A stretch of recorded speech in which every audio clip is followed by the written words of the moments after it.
Hi everyone, Dana here. Today, as we're all stuffing our faces with holiday meals and spending time with our loved ones, we're playing you one of our favorite stories from Kerning Cultures. We originally aired this in 2 parts, but today you'll hear them both back to back. And at the end, we check in with our main character, Faraj, to see how he's getting on a year after this original story aired. If you remember this story well, go ahead, fast forward, no hard feelings. I cannot wait for you to hear how he's doing now. Okay, here we go. I was born, raised in Sana'a, Yemen, the capital of Yemen. Thriving city, lots of traffic, lots of cars. It was a very busy scene. I come from a mixed background where mom's born, raised Vietnam. So she grew up closer to her Vietnamese root than anything. So I was brought up as a Yemeni Vietnamese, which is pretty hard to come by.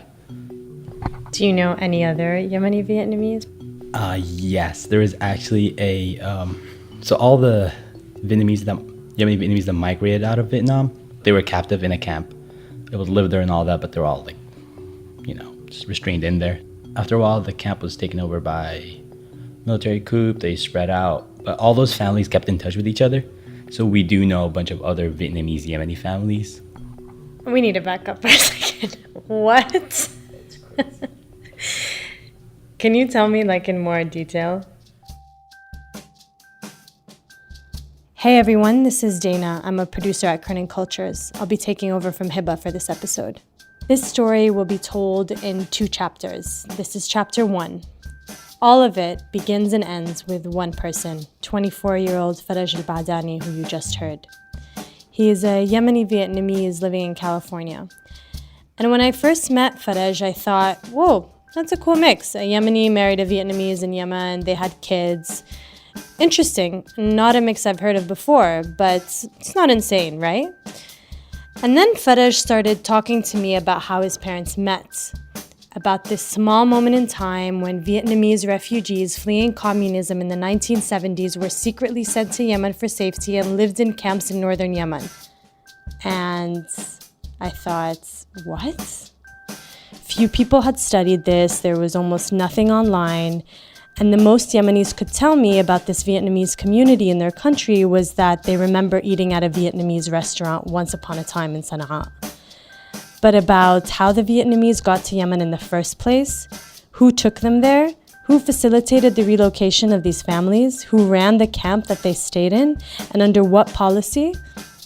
Nothing.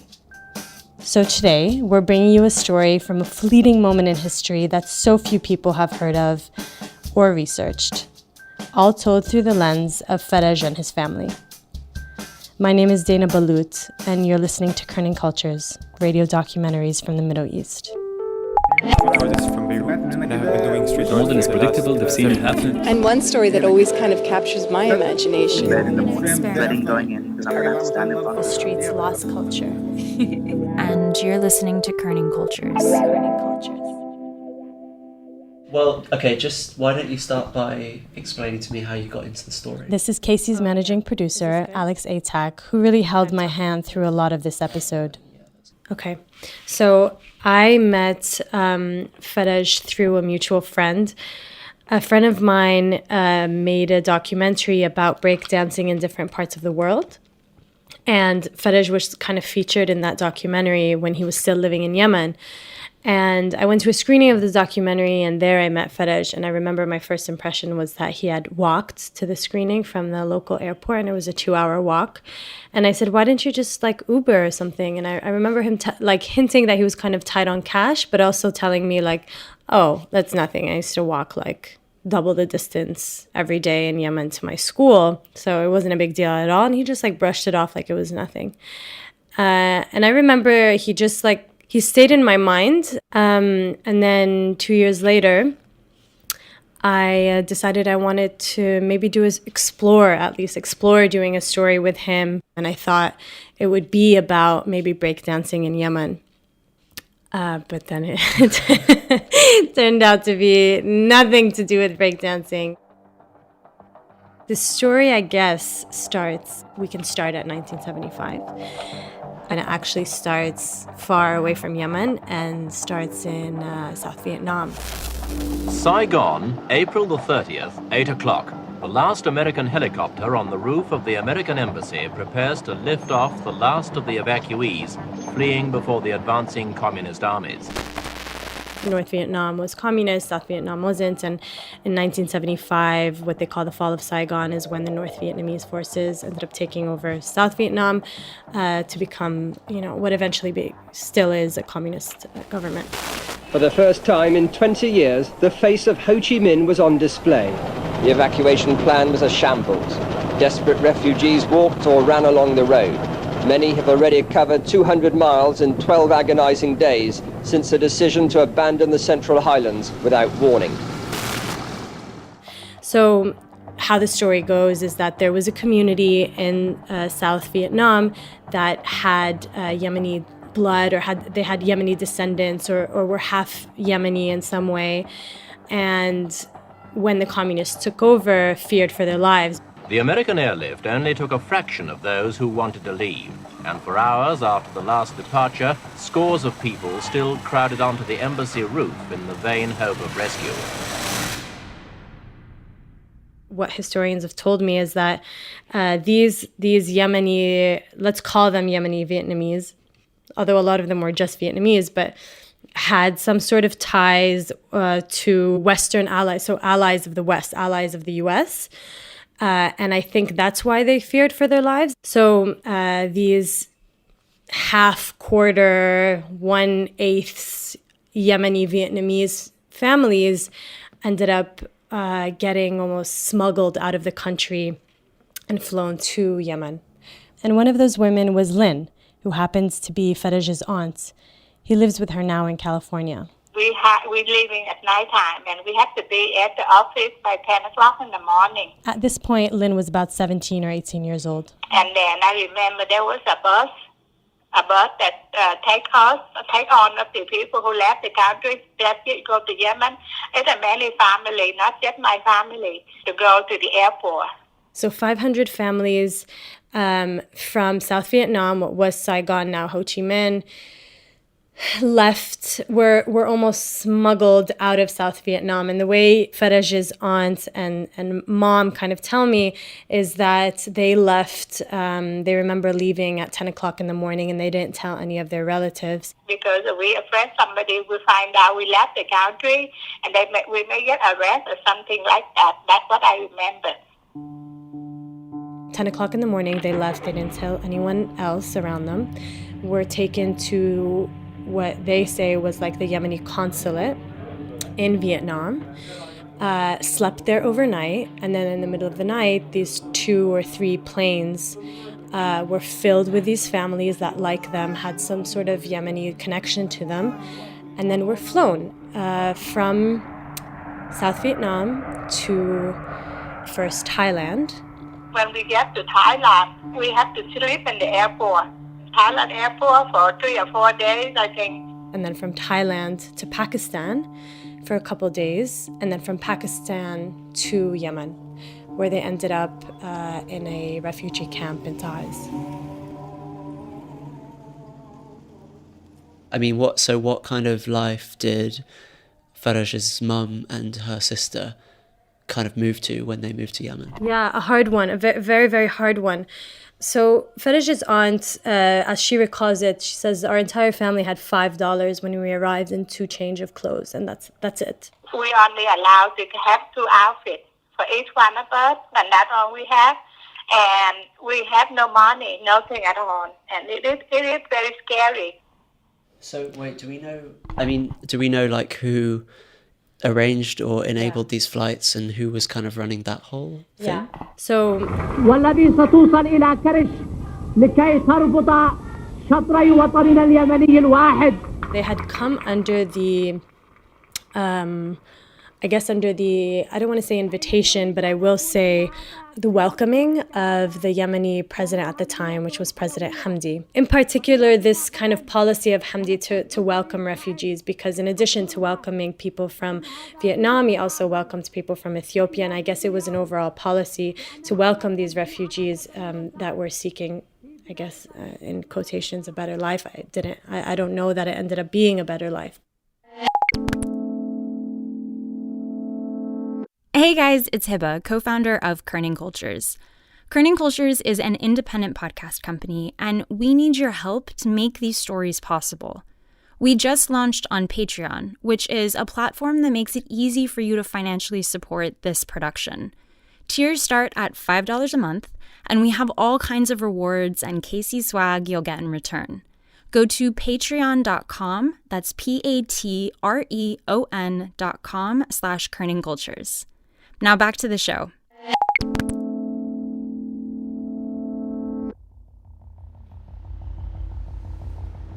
They arrived to this place. They had no idea where they were. Arrived eventually to this camp, and they didn't have any money and didn't speak the language and had no idea how to act in this new country. So what happened eventually is that they needed a way to make money. So Faraj's aunt, who was around 17 at the time, found a job. Someone had mentioned to her, one of her fellow Vietnamese in the camp had mentioned that there was a cookie factory that was accepting workers, Vietnamese workers. Not too far from a camp, maybe about 3 or 4 miles away from the camp, and they offer us some jobs. And that's what she did. She got a job at that cookie company for about a few months, she said. I'm the only one that can go to work to take care of my family. So I get a job at the cookie company. Do you remember how much they used to pay you? They not very much. I think, and I don't think this is hard to imagine, it's not like far-fetched for the Middle East, is that, so they look different, right? They look different than other women in the country. And they were used to working. They were used to going out, working, going out alone, walking alone, going to get groceries, whatever. And of course, this wasn't normal for women in Yemen at the time. So they were catcalled, people called them names, verbally, sexually harassed. And this kind of hardship didn't just end in the 70s. Lynn happened to meet an American and got married and went off to California. But Faraj's mom stayed in Yemen. She met Faraj's dad, a Yemeni who was born and raised in Ethiopia but moved back to Yemen. Also a crazy story. They had 3 kids. And even though by then she had been in Yemen for decades, had children there, was fluent in Arabic, Vietnamese, and English, ran a restaurant in Yemen, she was still different. And now, so were her kids. It was weird. It was really difficult blending in. I mean, I do blend in look-wise. This is Faraj again. But what really gave it off was probably, I still remember till now, my mom didn't wear the hijab. And she dropped me off at school, which caused a lot of controversy. It was elementary school, middle school. People were telling me my mom's going to hell because she's not wearing the scarf for the longest of time, which, and they asked why. I told them she's not from here, which kind of gave out that I'm not full-bred Yemeni. That's something, they would call it wrong. I'd just say different. I have 2 siblings. I have an elder brother and elder sister. I'm the youngest of the family. My house setting was very quiet, I'd say. We weren't very loud. I mean, we were humorous. We would joke around playing, but we're not a very loud family. We're always calm and quiet, especially because my dad used to sleep in the afternoons. He worked night shift, so we couldn't be too loud. We lived on a dead-end road, so nobody comes in, nobody goes out from there except people that live in the neighborhood, so we all knew each other.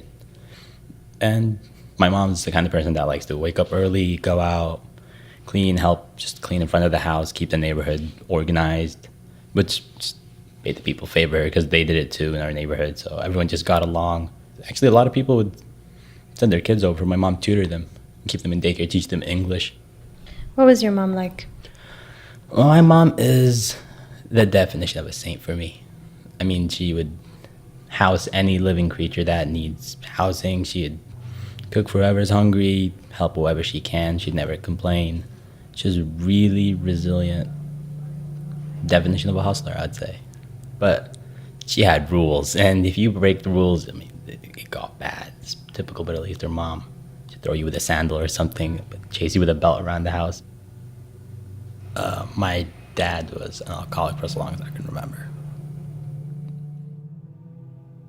In 2012, there was a breaking point in the family, and Faraj's father took off. Around the same time, things started to get a little worrisome in Yemen.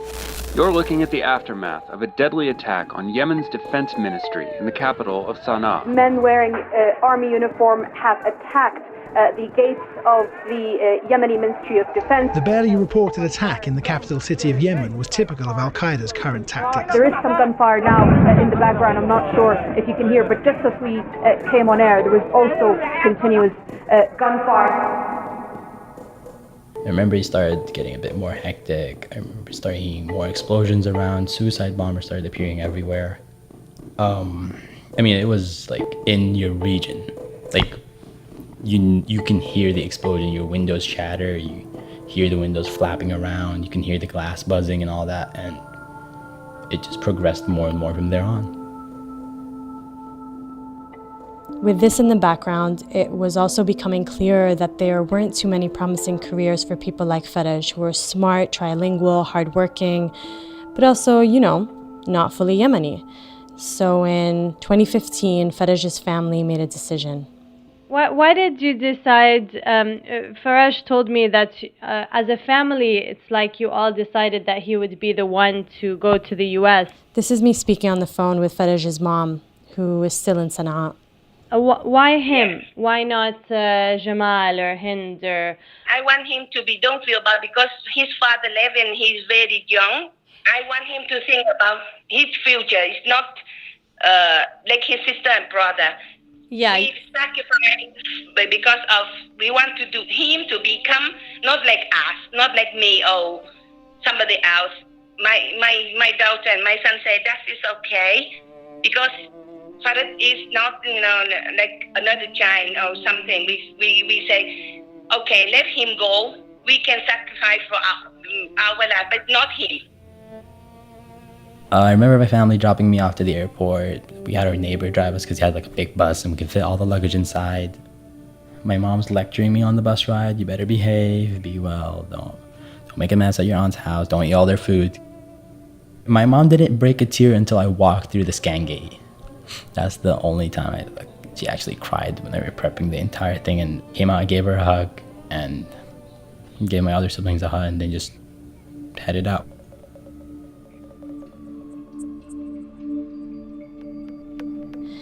So what happens when a family puts all their eggs into one basket?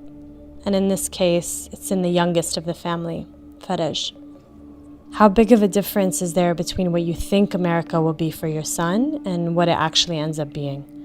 And how does it feel to watch your country spiral into a gruesome, terrible war while your Trump-supporting neighbors hand you anti-Muslim flyers? In the second part of the story, we'll follow Faraj's new life as he navigates it in America. It's a story about what modern migration looks like for a young Arab at a time of social, economic, and political tension in the U.S. Not surprising, it's very different than the time of our parents' generation decades ago.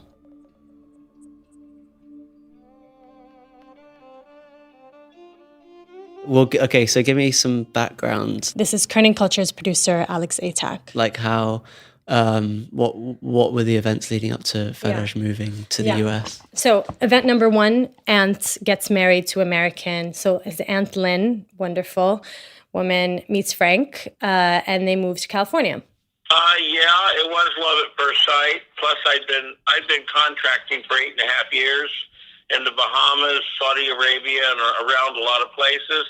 I was just tired of living out of a suitcase and wanted to settle down. This is Frank, Faraj's uncle. He was a contractor at some American companies wanting to do business in the Middle East at the time, and was in Yemen visiting in 1979 when he met Faraj's aunt through a mutual friend in Sana'a. And I was able to get her out on a tourist visa and get her to the States where we got married. So that's event number one.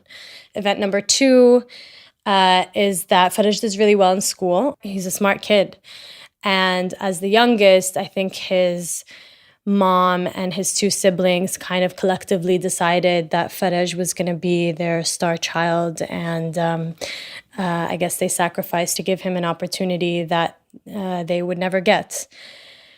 And the opportunity, of course, was the USA. I mean, yes, definitely I wanted to come here and see things. You get the TV, it tells you everything about it. It was California that I was heading to, as planned, because my aunt and uncle live here. I was really looking forward to it. It was an experience that I wanted to try out. So Faraj's mom calls her sister in California and says, "Hey, will you take my kid for a while? And can he live with you guys? And if he..." According to Faraj's mom, she tells her sister, if he steps out of line, if he does anything wrong, you send him back immediately. And so Faraj applies to the local community college in Dixon, or around Dixon, I think. And he gets accepted. And he gets a student visa, and off he goes. Directed my flight straight from Yemen to Jordan.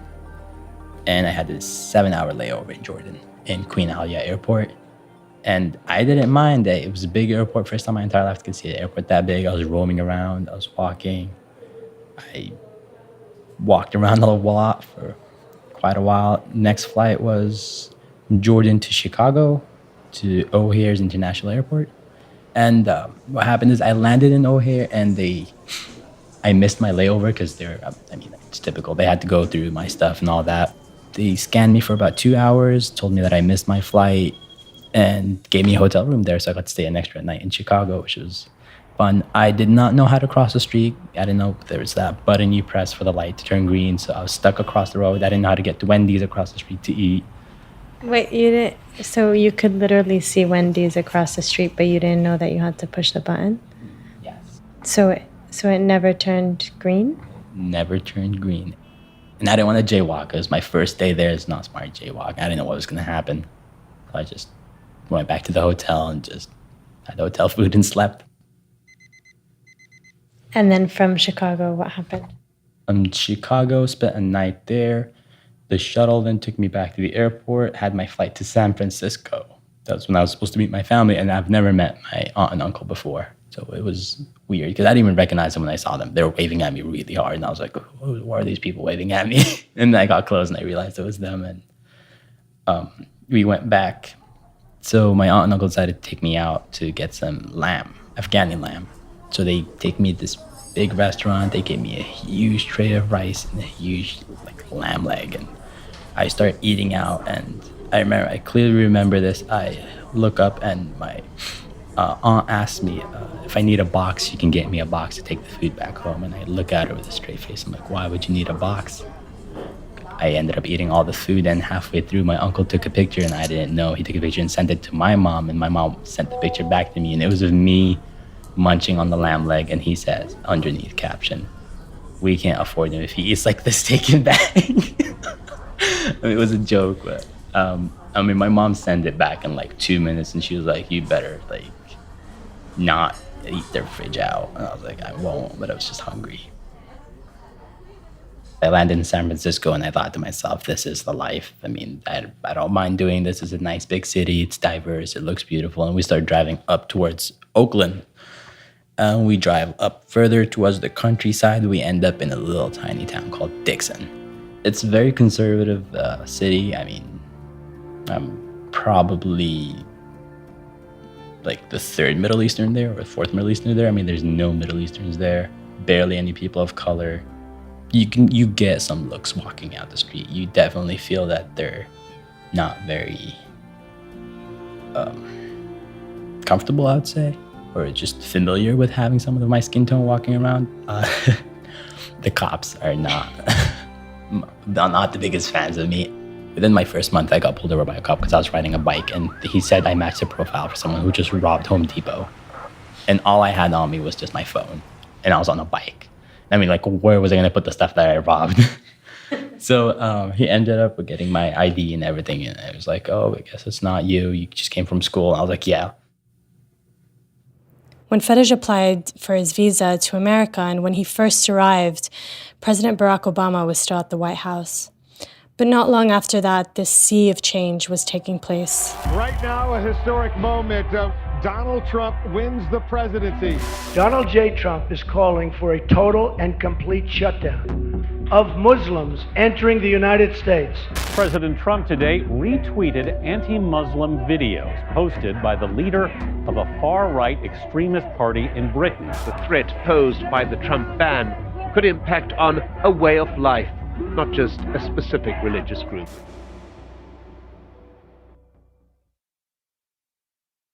Did Trump being president directly impact your life? Personally, like on a personal scale, not really. I mean, I live in a small conservative city. It just made them more outgoing about it, which was not much of a big change. I mean, What do you mean more outgoing about it? soon after Trump, you start having, there was some anti-Muslim rallies, some guy giving flyers out in front of Safeway where I used to work. I look Hispanic, so he didn't bother me. He actually asked me if I wanted the flyer, and I was like, well, no, thank you. What did the flyer say? I mean, they mostly criticized. They were like, no, ban Muslims, anti-Muslims, or something like that. And I picked one up eventually because he left his stand and all that, and there were papers. I was curious to see what's inside, and it was trying to say that Muslims invoke violence in communities, and they'll kill you and they'll attack you. Dear listeners, bear with me. I want to take a step back a bit to review. So in 2014, Faraj moved to the US on a student visa because he got accepted to a community college, right? The downside of that kind of visa is that you can only work either on a college campus, or if you want a job outside of college campus, there are very specific rules about doing that that would allow for it to be legal. So basically, you can't really get real work. And if you can't make money, well, that's not really an option for Faraj because he needs to pay for his university bills. But he can't pay for his university without a job. And if he can't pay for university, then you eventually lose your student visa. And without a student visa, you become unwelcome. That is true. Soon enough, I'm probably going to become what they call an illegal alien. Originally, my family was supposed to help me sustain financially here. Situation got a lot worse in Yemen. Most of my family members had lost their jobs back then. I couldn't afford paying my school semesters. So as the situation there got worse, temporary protective status, or TPS as it's known, was designated for Yemenis living in the US. And this happened on September 3rd, 2015, a year after Faraj came to the US. That exact definition of TPS is the following. The Secretary of Homeland Security may designate a foreign country for TPS due to conditions in the country that temporarily prevent the country's nationals from returning to safety, like war, or in certain circumstances where the country is unable to handle the return of its nationals adequately. So other countries under TPS, for example, are Somalia, El Salvador, Nepal, and under TPS, Faraj, a Yemeni national living in the US, could actually work legally. By the time I got to work, I was barely making enough to pay for the classes that I was already taking and all that. I started off, my first job was a courtesy clerk at Safeway. So I was pushing carts. I did that for about 3 months, got promoted front end. And then a few months afterwards, I picked up my tutoring job. You're a The head tutor at the tutoring center. So I coordinate all the other tutors. I do the notes, the tutoring material, science fairs, any science events. I usually head them or run them. I did landscaping too. I picked that up after probably a couple of months to make extra cash here and there. So it's probably averaged out to around 60, 70 hours a week of work. How much would you make? Approximately came out to around $1,500 a month, maybe a bit less. Did you have a social life? Throughout that period of time, no. Spending that much time working and schooling doesn't really cut you much time to socialize and meet people.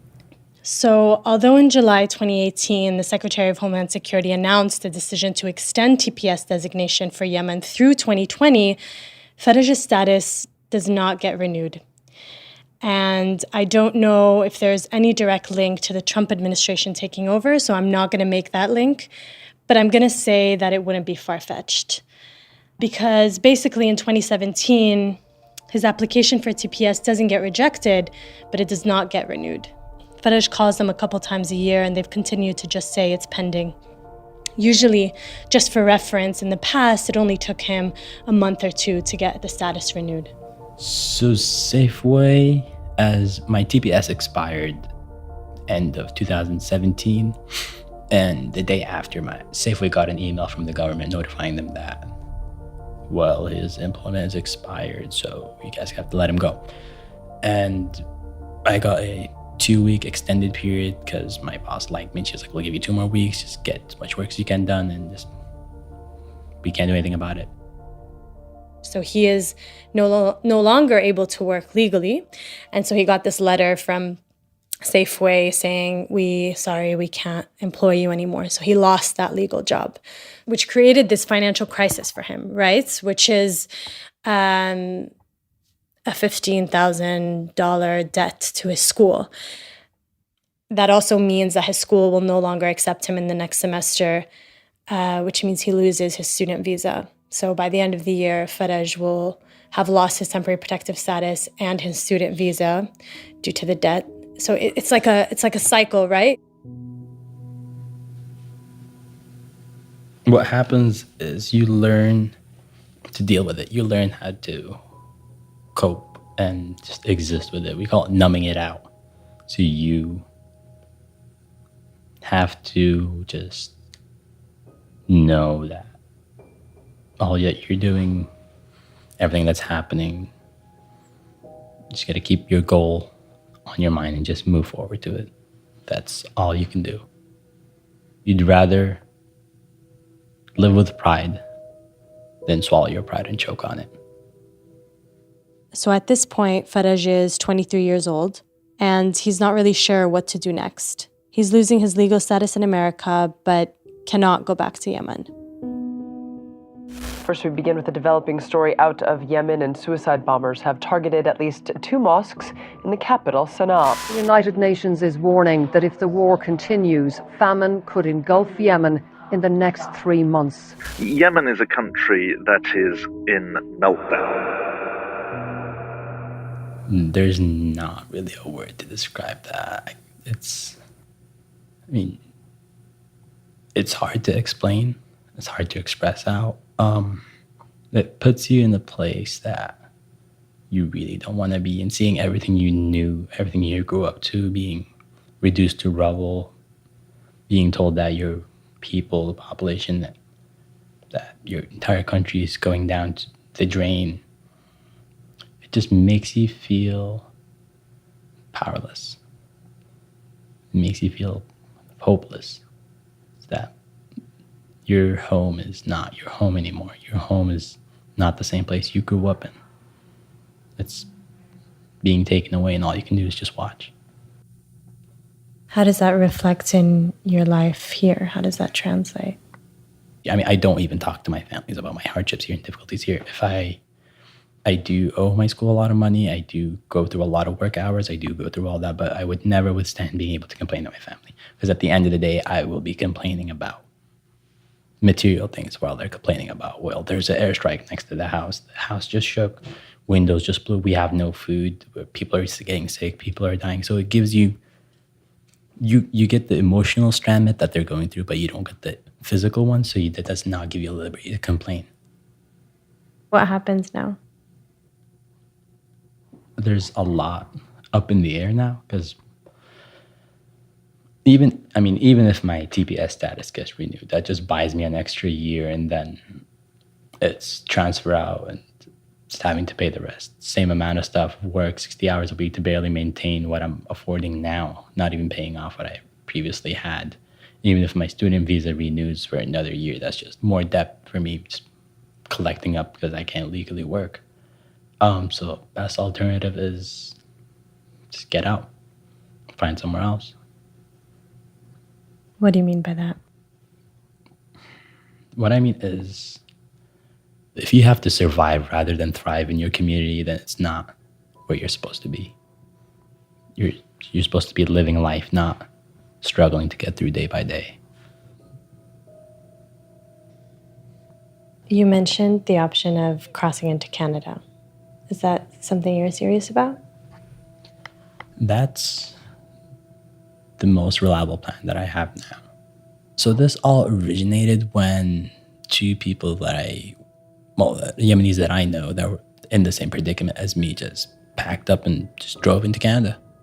And so other Yemenis that I knew, people that I grew up with, people that I went to school with, started migrating one by one.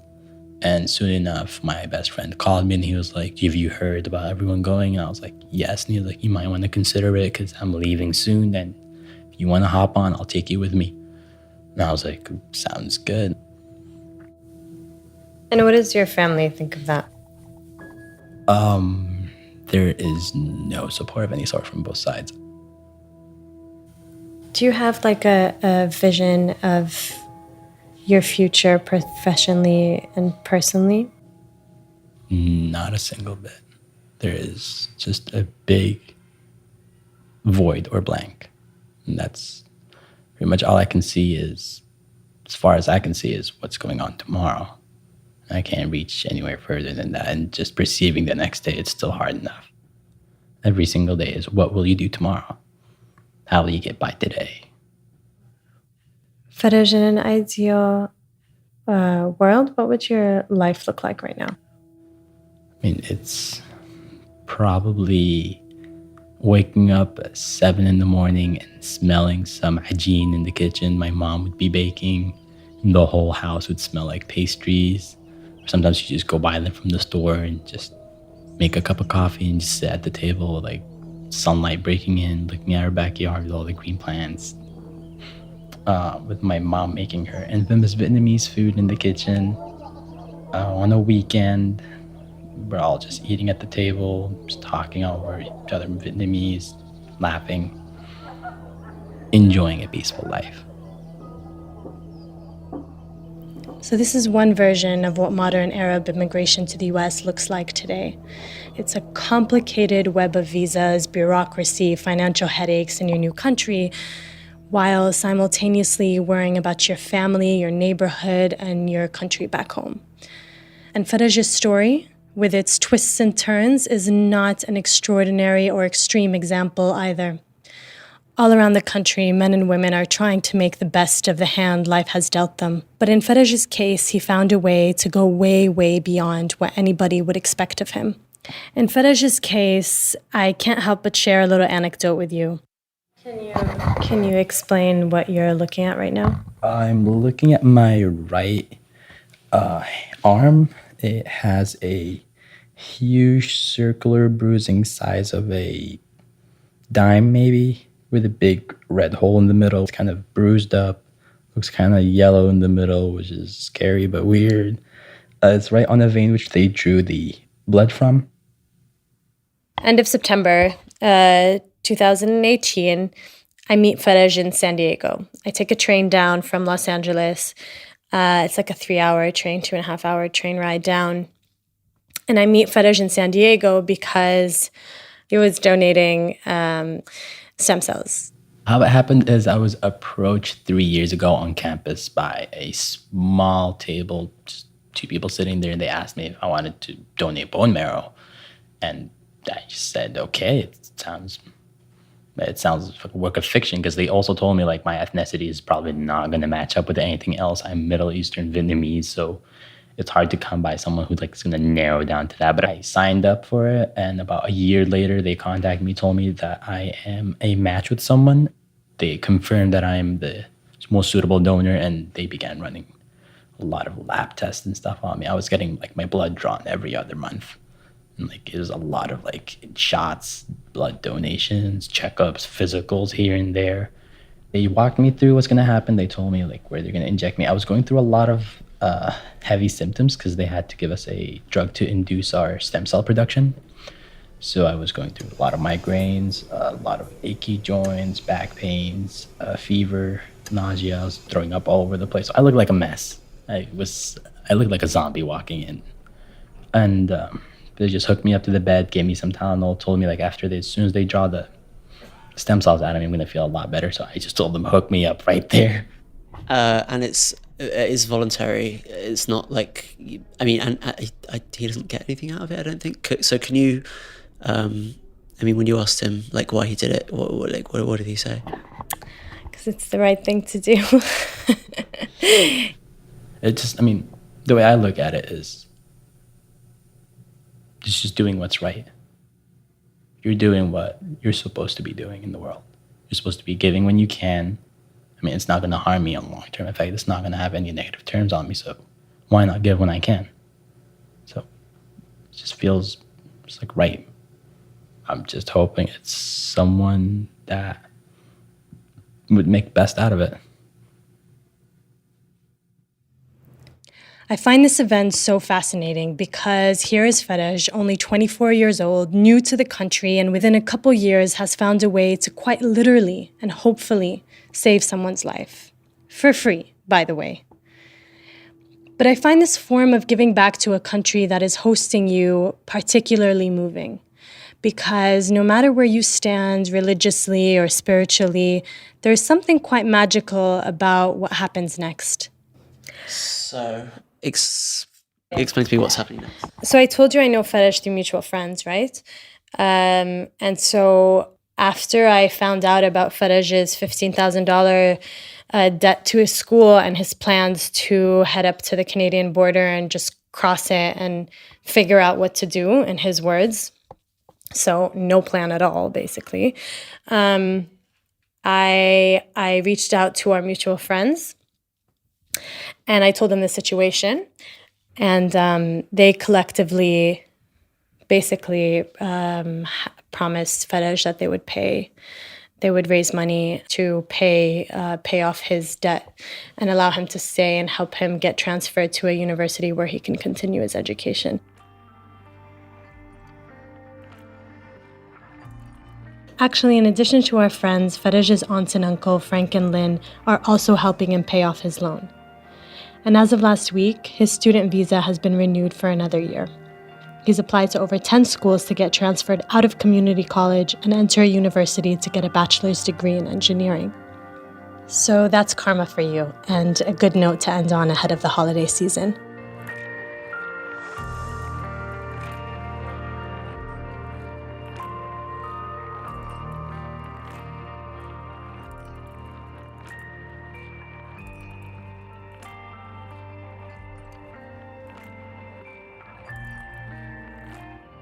We published Faraj's story, the one you just heard, in late 2018. And since publishing that story, a lot of you have messaged wondering about Faraj. What happened to his legal status, where he is these days, and did he ever find out anything about the person he donated his bone marrow to? Well, you should know that Faraj and I, of course, stayed friends after this episode, and it's been an interesting journey for him, and so much of it makes my heart swell, but also hurts my heart to see how complicated life and legal statuses can be when really, in the case of Faraj, all you're doing is searching for a better life. Okay, here we go.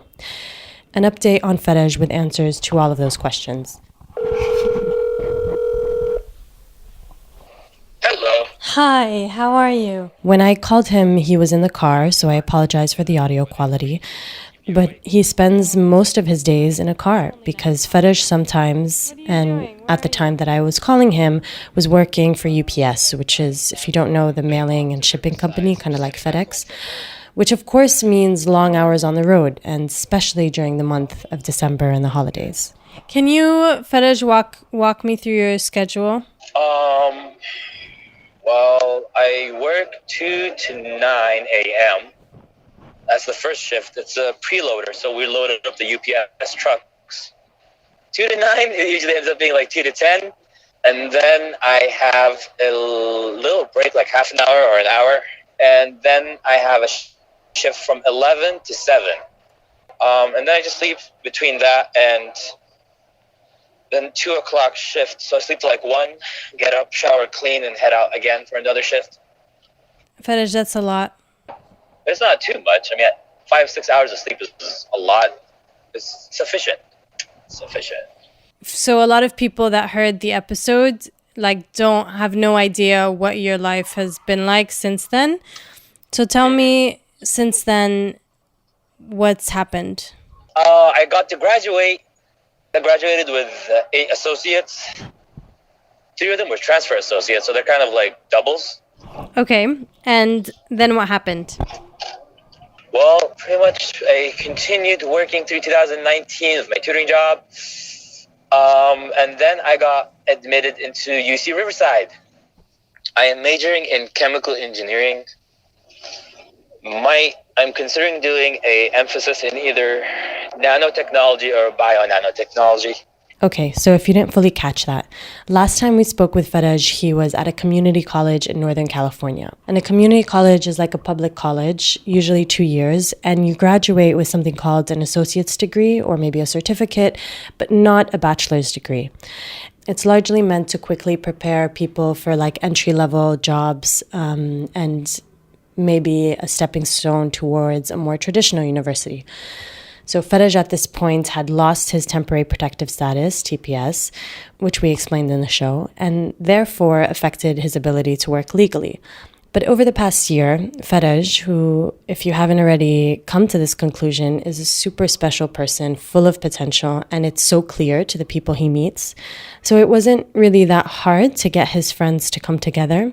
They pooled their money to pay for his college fees and helped him apply to one of California's most popular universities, UC Riverside. And now, in case you're wondering, in the midst of trying to figure out his legal status, Faraj has a GPA of close to 4.0. Which is like really, really high. I just requested a petition for an accelerated program with the university since I need to certify when I can graduate as soon as possible since my TPS expires in March and they haven't announced whether they're renewing it or not. The lawyer that I spoke to, the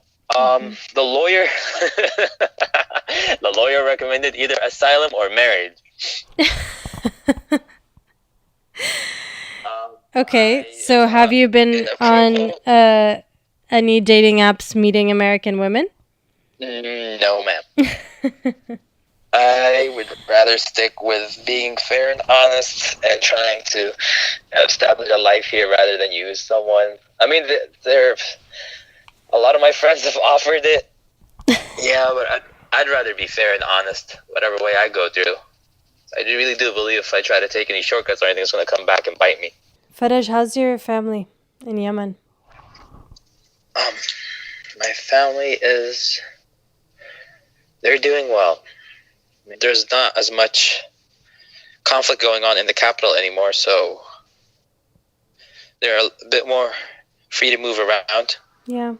They're good though, but I really do miss them. It's been 5 years. I haven't seen them in 5 years. Jeez. Honestly, it's starting to take a toll. It's all right, though. As long as I get to go to school, get to live a decent life, I can't be complaining. Faraj always amazes me in the same way.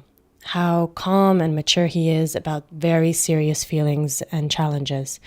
And in many ways, Faraj and I are similar in that we both left our tumultuous Arab homelands for the pursuit of a better education and opportunities.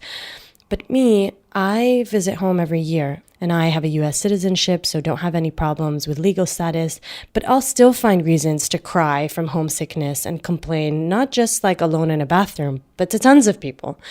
And Faraj, who is younger and endured a lot more than I have, is somehow so resilient in a way I deeply, deeply respect. And not just that, but he's also really generous.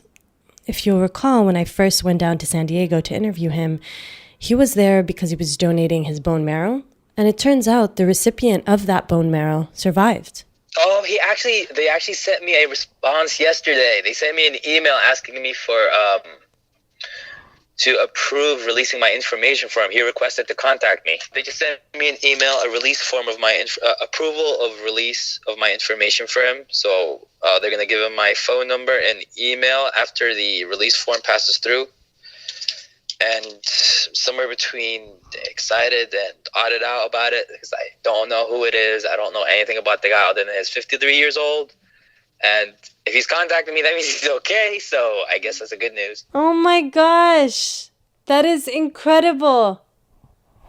Yeah, so I'll get to hopefully hear from him soon. That's amazing. That's amazing. When are you heading out to Beirut? You're headed 23rd, right? Yeah, on Monday. In a few days. What do you want from Beirut? What can I get you? Coffee. Middle Eastern coffee. It's never going to be as good as Yemeni coffee, I have to tell you. I'll try, though. Okay. I'll reach out when I'm back, okay? Will do.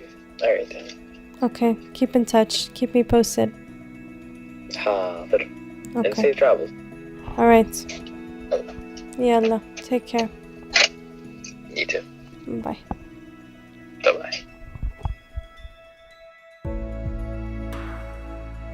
This episode was produced by myself, Dana Balutz, with editorial support from Tamara Rasamni, Alex Atack, Hiba Fisher, fact-checking by Zaina Duwaider, and sound design by the amazing Mohammed Khreizat. We'll be back with a new Kerning Cultures story in a couple of weeks in 2020, in a new decade. Happy New Year, everyone. Guess what? 2020 is going to be great. Thank you for listening. Take care.